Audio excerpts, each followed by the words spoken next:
各位弟兄姐妹，大家早安，大家平安。我们今天要进入《使徒行传》第36天的共读。今天早上要请秀玲执事来带领我们大家做开始的祷告。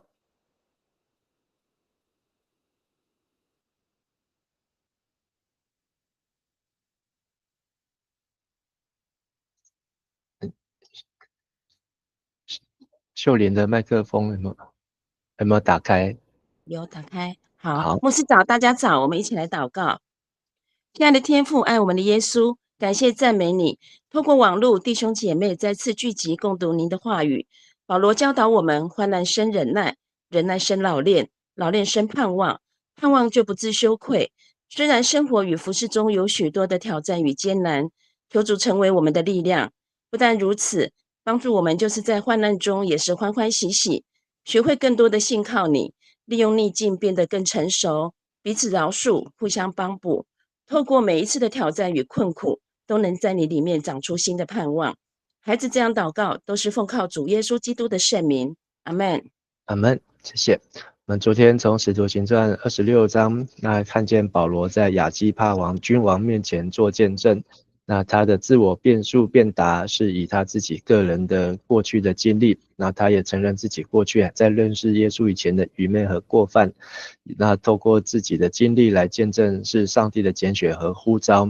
那同时他也呼吁，就是以悔改归向神，还有行事要与悔改的心相称，来向外邦人和犹太人做见证。那保罗他不顾自己的性命，那他也希望能够不管是尊贵人或是卑微人，是亚基帕王或是巡抚菲斯都，每个人都能够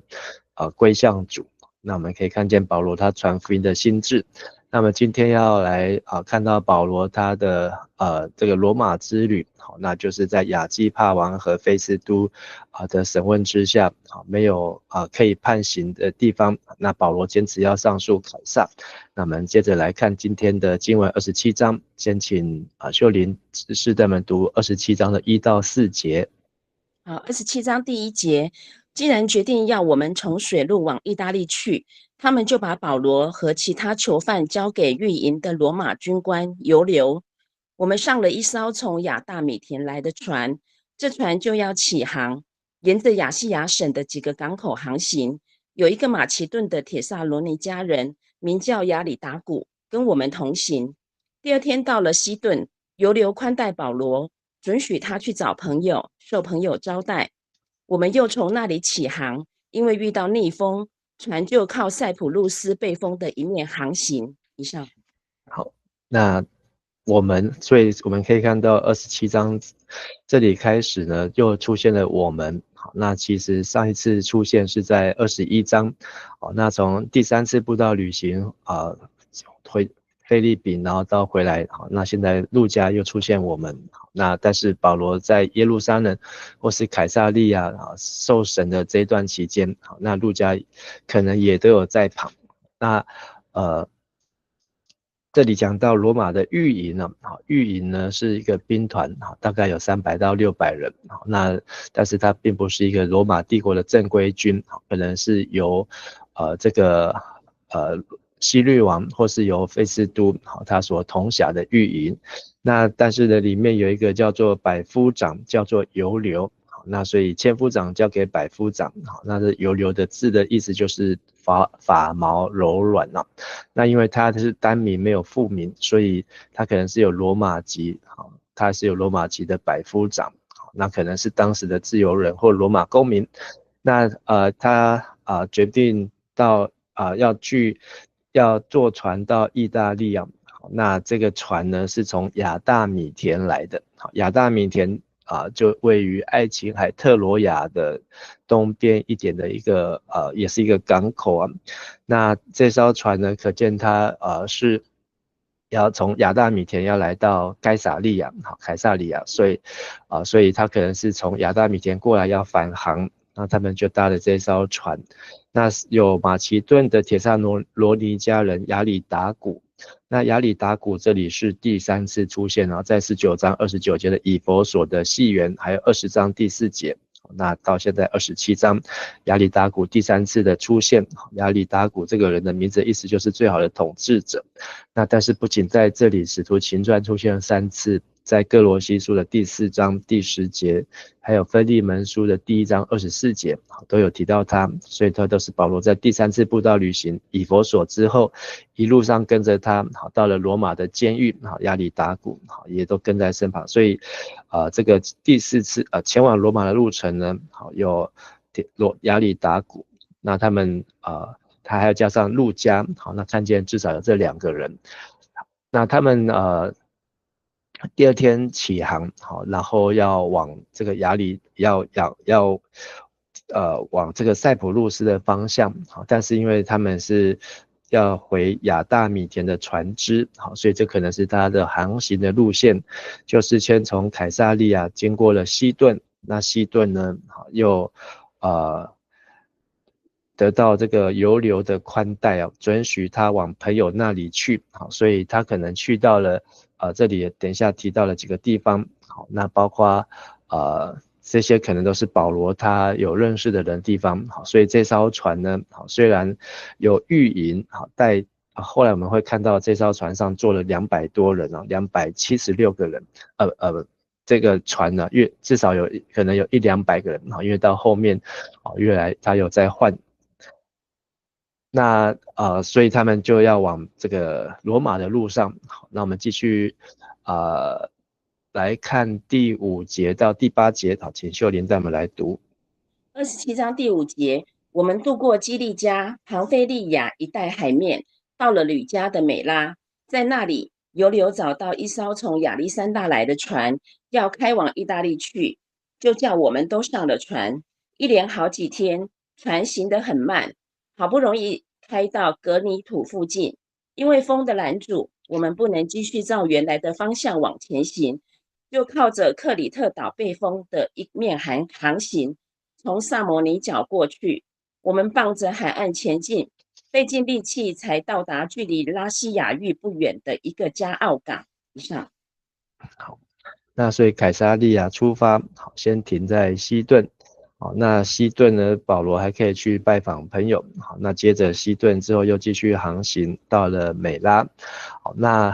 这有一艘船是另外一艘船，所以换船是往这艘船是要往亚历山大的船。好，所以可见千夫长，好，那他们安排这一切呢，好，都是不是自己的船，好，是要靠着这样不断的转换。好，那所以是一个相当大的工程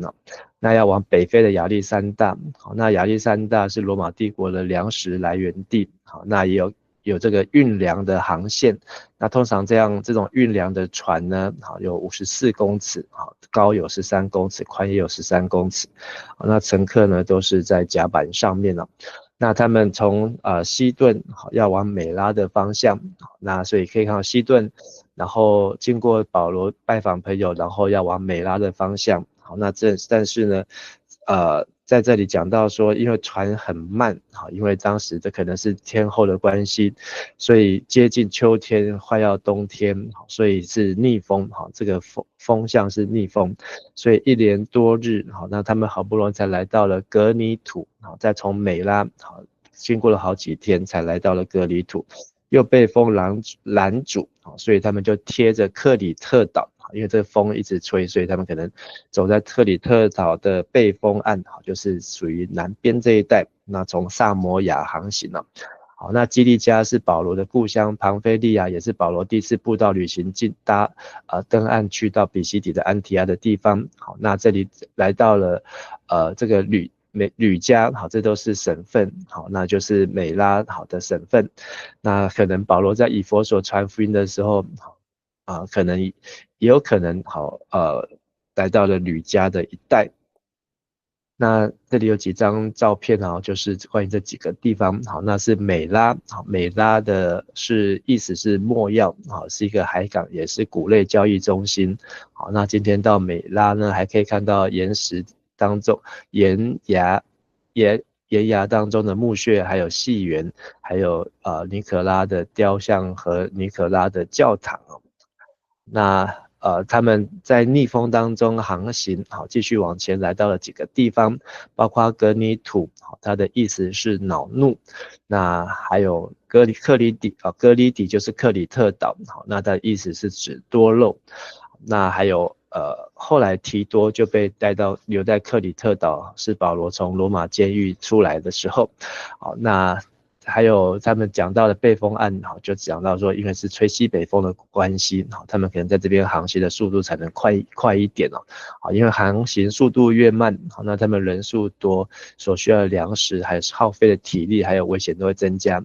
那他们到了克里特岛呢，好，一路往这个萨摩黎，好，从萨摩黎到加奥到拉西亚，好，那这一段呢，看起来，这个岛感觉就是应该很快，但是其实我们看到他们在这边花了很长的时间，好，所以路加也对这个航线，对这个地名，好，那也是记载的非常的清楚啊，好，所以有人认为路加他就是有写航行日志，好，或是在这个写航行日志以前，他有写日记的习惯，他才能够帮保罗好，那整理这么多的资料出来。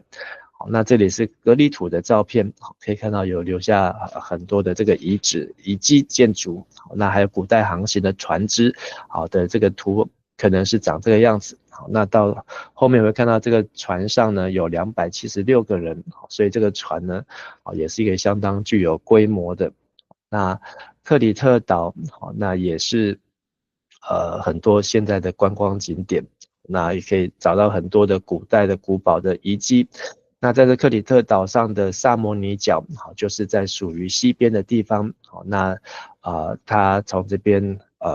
萨摩尼的对面，好，就是从南边这样子的航行，好，那接着呢背着风，经过了这个加奥，那加奥这里呢有拉西亚的古城哦，好，那这也是在这路上看到的样貌，好，所以今天我们去克里特岛或是到地中海，依然可以看到好这样子的很美的风景哦。好，接着再请秀玲继续带我们来读9到12节。27章第9节，我们耽误了好些时间，已经过了禁食的节期，不适合继续航行。于是保罗劝告大家说：各位，我看从这里继续航行是很危险的，不但货物和船将受损坏，连我们的生命也难保。可是军官宁愿相信船长和船主的话，而不相信保罗的。这港口也不是过冬的理想地方，因此大多数的人赞成开船，尽可能赶到腓尼基去过冬。腓尼基是克里特岛的一个港口，朝向西南和西北。以上。好，那他们现在搭的这艘从美拉换船要往亚历山大去的这艘船呢，那因为过了禁食的节期，就应该是过了住棚节之后，好，那就是进入秋冬，好，那在秋冬呢，好，这个的海象呢是不适合航行，那但是路加这边记载是保罗主动提起来，好，劝大家不要航行，但是呢，百夫长好就是军官尤留，那他听信船长船主的话，好，认为这个亚历山大来的船，他们经常在跑这个运粮的这个航线呢，好，所以他们愿意觉得可以继续往前，好，那而且也认为这个港口好没有办法在这边过冬，好，所以他们要往腓尼基啊。那腓尼基好，在克里特岛的快要来到东边的地方，从西边西边的地方，从东边的萨摩尼，然后到了加奥的拉西亚古城，好，然后他们要一路往腓尼基，好，那认为在腓尼基呢可能会有比较可以挡风，但是在腓尼基呢，并没有什么天然屏障啊，好，所以他们觉得他们要继续航行，好，但是保罗奉劝他们应该要在这里就停下来。那这里是整个克里特岛，这个岛看起来不大，但是其实它有很多的港口和港湾，也是在地中海当中，古代航行的时候很多可以停靠的地方。好，那特别是在秋冬的时候的航行。好，接着再请秀玲他们读13到17节。27章13节，当时有一阵柔和的南风吹来，大家以为可照原有计划航行，就起锚开船，紧靠着克里特岛行。不久，有一种叫东北风的暴风从岛上扑过来，船被风袭击，挡不住，我们无法可施，任由飓风把船刮着走。当船靠着那名叫高大的小岛南面航行时，我们好不容易才保住了救生艇。水手们把它拖上大船，用缆索绑住。他们又怕船撞在塞尔底的沙洲上，就落下大帆，让它随着风漂流。以上。那这个船主和船长啊，他们认为这个路线航线他们经常跑，而且他们也看了海象上面的风是吹南风。那这南风呢是一个比较柔和，微微吹起，所以他们认为呢，他们要继续往前呢是没有问题的。他们要登到这个意大利半岛是没有问题的，所以他们就起锚，就离开了这个加奥，好，然后就要继续的往前了，好，所以他们停了西顿，停了美拉，停了加奥，那他们想要继续往腓尼基去，好，那但是在这个航行没多久啊，就有一股叫有拉格罗的东北飓风啊，有拉格罗的意思就是剧烈的震动，那这个字可能就是东风跟东北风加起来啊，但是它却是一个飓风啊，剧烈震动的风，所以以至于连船长都控制不了船啊，那无法顶风航行，就只好任它漂流。好，所以这个陆家在这里用的几个词汇呢，好，被称为是这个有文字记录当中好保存最早的这个航行日志、航行的这个海上记录啊，包括里面所用的字、风向，还有这个他们所停靠的站，还有他们这个船长和船主，好，很多船主的主人，很多的这个用词呢，好，都是在路加福音使徒行传当中很特别的记载。那当他们一路被风这样带着走，好，来到了一个叫高大的小岛，好，那因为它是背风岸，好，那就是能够一直被风这样快速的往前进急航啊，所以他们才保住了救生艇啊，好，所以他们本来是一艘大船，那这艘大船呢，好，那又有一艘救生艇。那他们就把这个救生艇呢，好，拖上了大船，好，那用缆索捆绑船底啊，好，那怕它又到塞尔底浅滩上面搁浅，好，那所以就让它落棚，把大帆给降下来，好，让它可以随风漂流。所以这里虽然只有短短的几句话啊，但是也看到当时陆家他真的就是在这艘船的船上，好，所以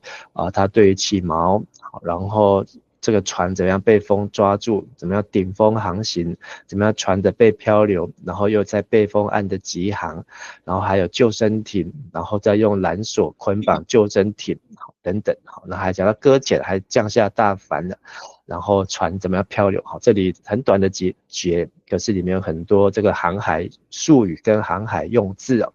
那他们就一路上好就被漂流，好，所以他们来到了高大，好，就是离开了克里特的大岛，好，那被吹到这个小岛上，好，那但是在这边呢，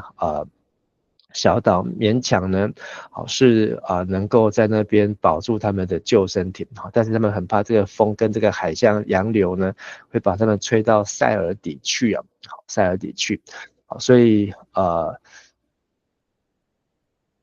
当时的他们在航行的时候，好，那他们都要大船还要带着一艘救生艇，好，万一这个船上有状况的话呢，他们能够靠小船，好，所以他们是大船带着小船，好，那他们保住了救生艇，好，但是他们很怕，好，这个船队呢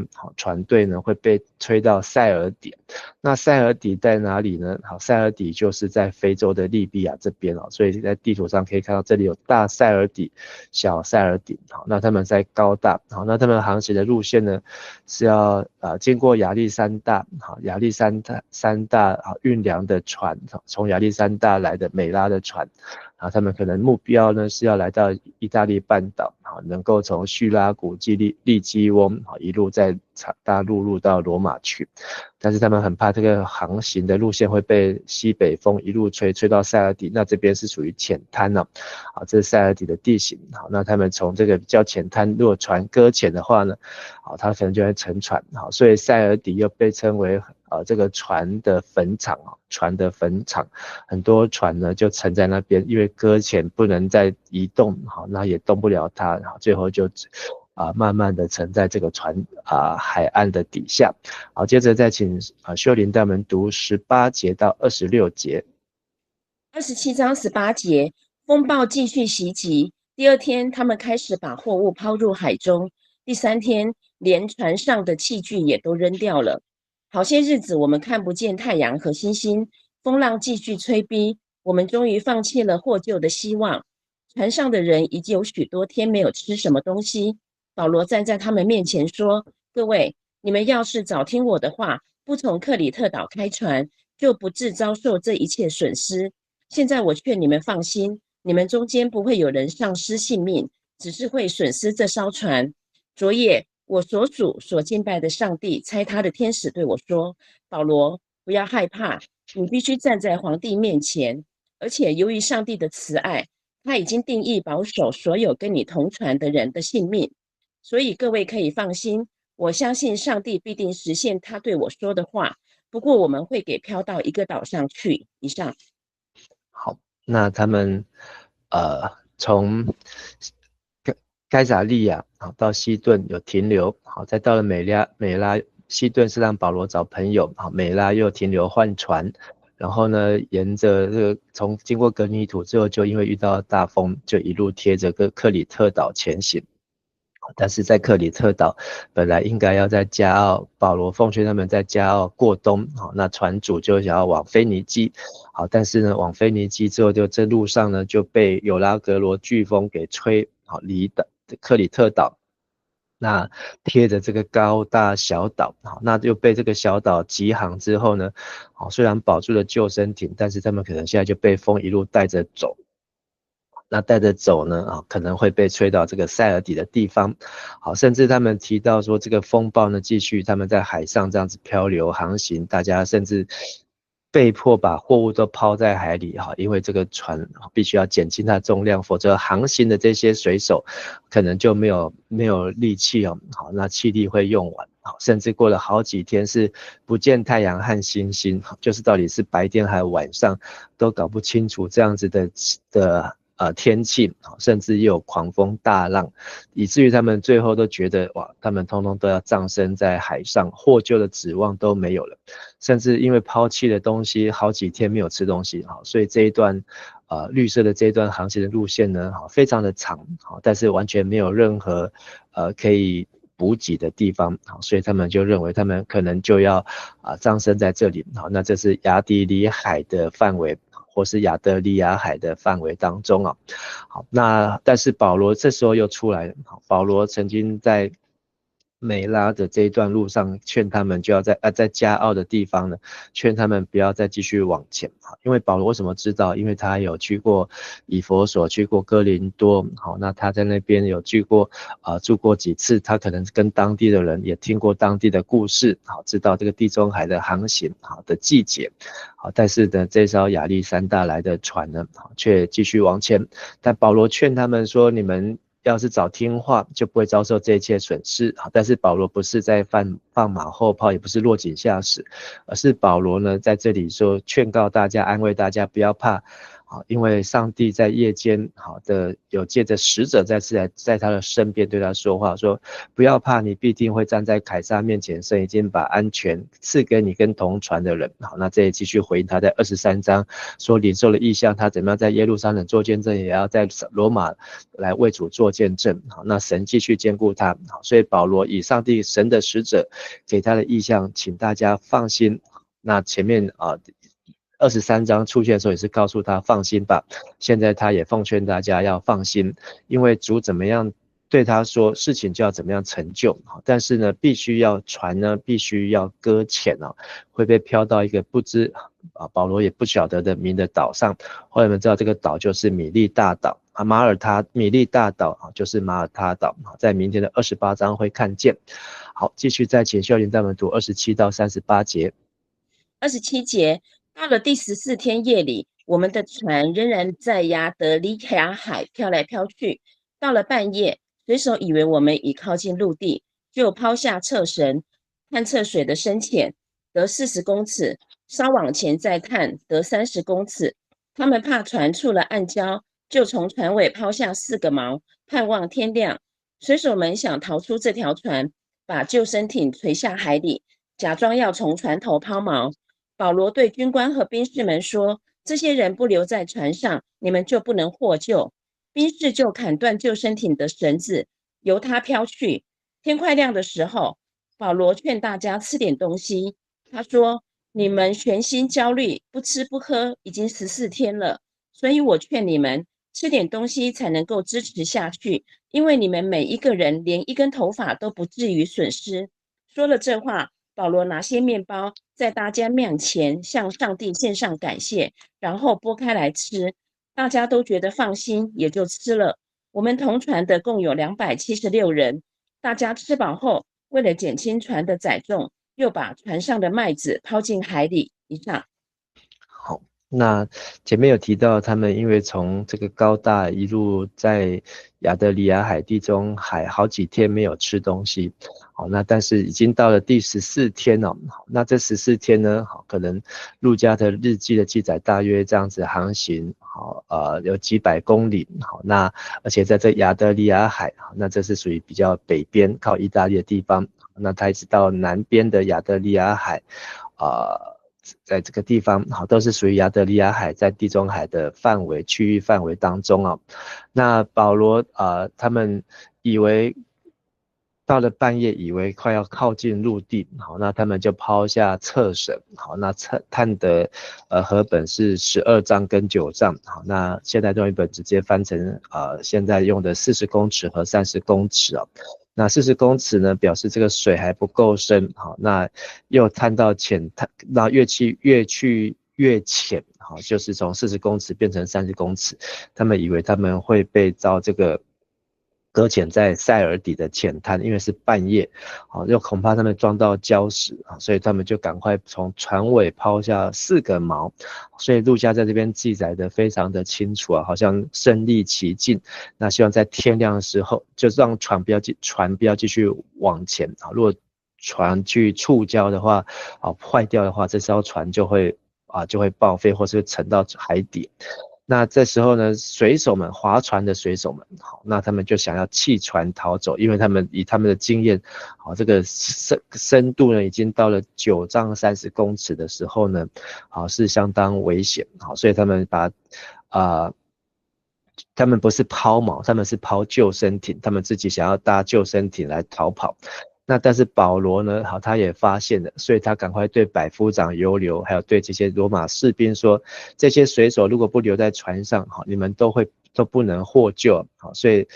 这个罗马士兵呢，当机立断，好，就把救生艇的绳子砍断，好，让它飘去，所以才证明说这个救生艇是一路拖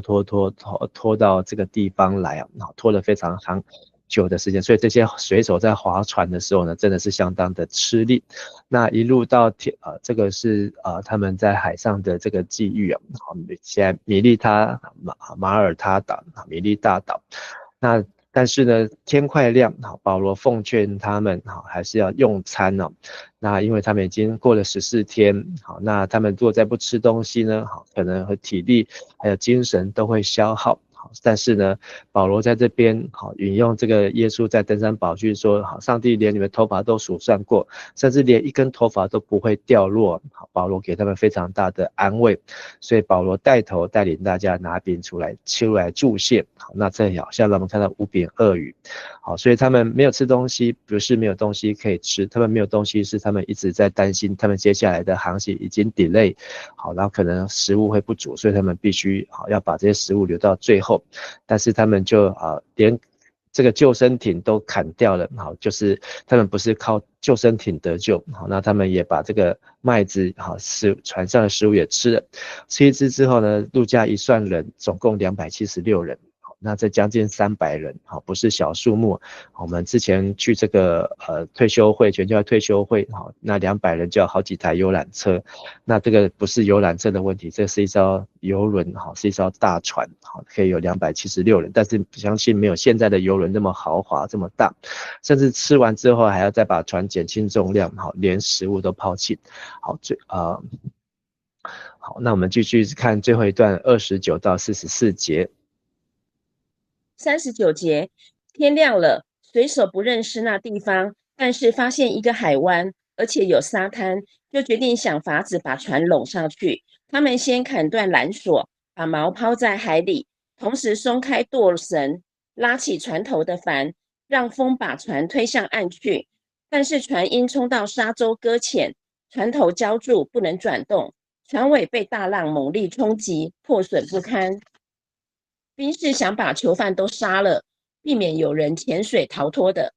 但是军官要救保罗，不准他们妄动，于是下令会游泳的人先跳下水去游泳上岸，其余的人利用木板和船的断木上岸，这样大家都获救上岸。以上。好，那这个半夜呢，大家非常危急，好，那甚至怕这个船要触礁，好，那他们非常的担心害怕，但是在半夜当中，保罗反而是带大家拨饼祝谢祈祷，然后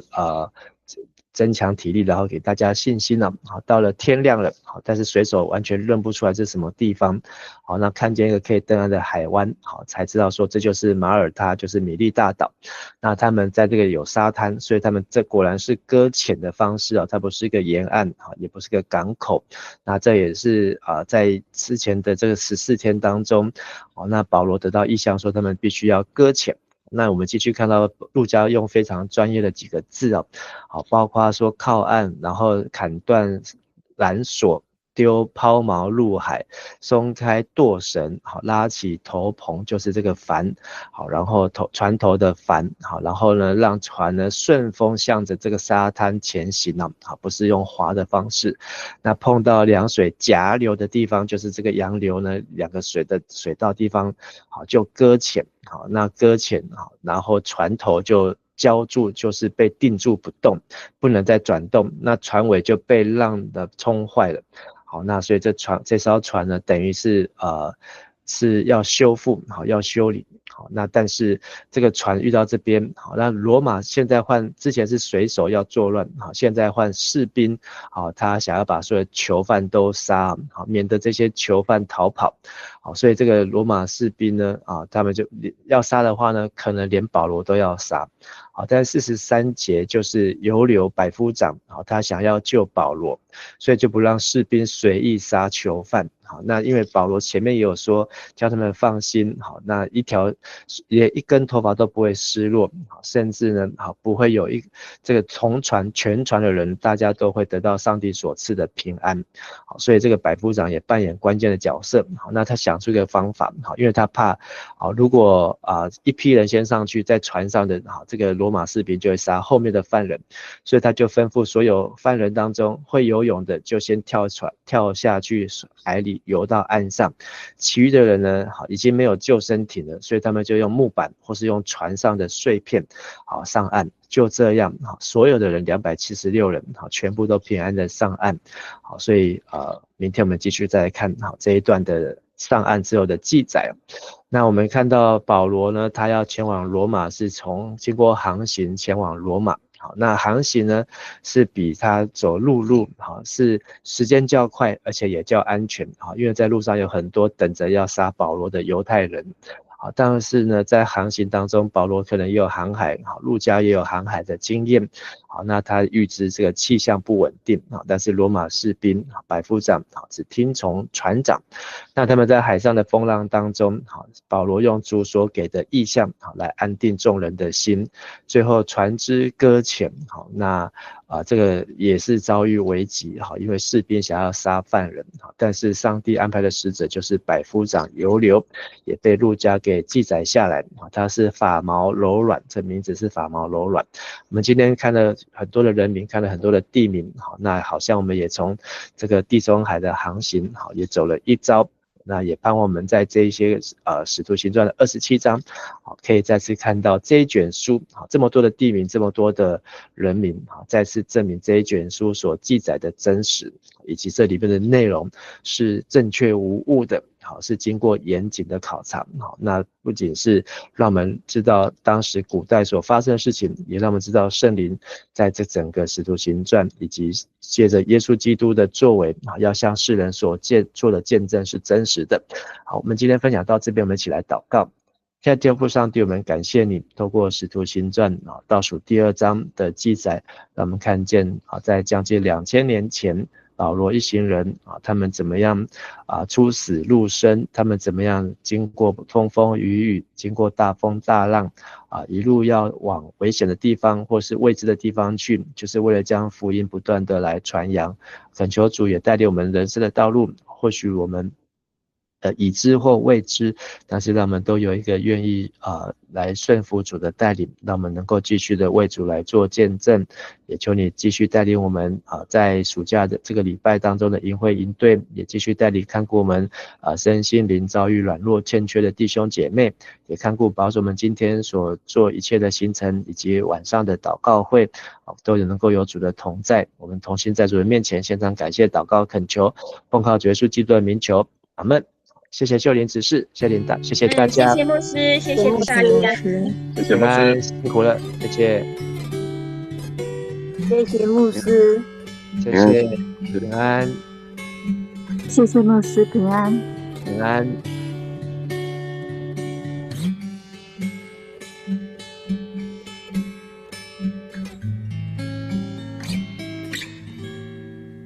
爸爸会行到头，是阮坚固的外壳，但是有啥人